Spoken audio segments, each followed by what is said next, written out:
everybody, it's great to see you all again, at least virtually. Ralph and I are in Deerbrook, Wisconsin, where it's about 2 degrees. Started out a lot colder than that. It was -5 this morning, but the sun's shining. It's a gorgeous day. Wow. Last week or so we've been talking about the prayer chain and what an important ministry it is.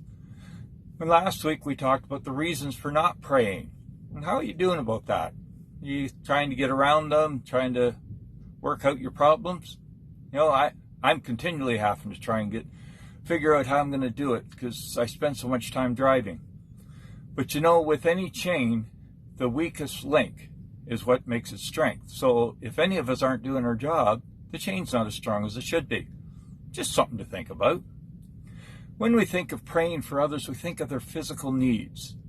What about their mental needs? Right now during lockdown, a lot of people are having a lot of problems with mental. You just can't do things that you'd like to do anymore. I got a dose of that when we had to stay home for 2 weeks. It kind of brought everything to reality for me. But do we pray for their mental needs? Do we pray for their spiritual condition? That's really important. Right now it's easy to get away from things because we're not going to church on Sunday. Do we take the time to watch the service on Sunday or not? It's easy to get distracted. So that's another thing we need to pray for.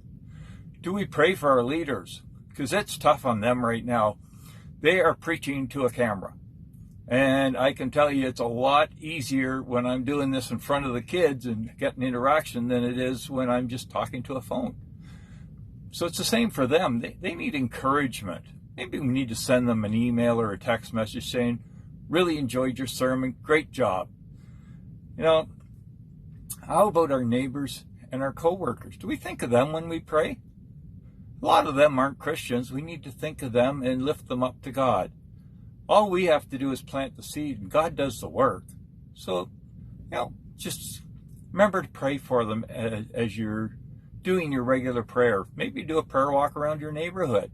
You don't have to walk around with holding your hands in the air and sprinkling oil. Just walk down the sidewalk with your dog or by yourself and pray for each house as you go by. That's how I do it.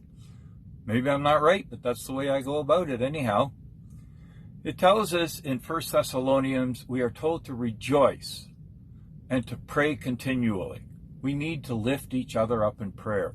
Prayer is the most effective weapon we have, and we need to use it. There's no need for a long pastoral prayer. We leave that to the pastor. He's pretty good at that. Most of my prayers are 1 or 2 sentences. When that text comes in telling me that there's a need, I pray for it right there. With technology, it can read it to me. I know who I'm praying for. If I left it and thought, well, I'll pray for them when I stop, well, believe me, it wouldn't happen. My memory isn't that good. So I do it right when I'm thinking of it. It doesn't have to be a long, drawn-out prayer. And no, you don't close your eyes every time, because that would be deathly for me. But yeah, just take the minute, pray for people. It's just some things for you to think about. I sure hope you're having a great week and a good day, because I am.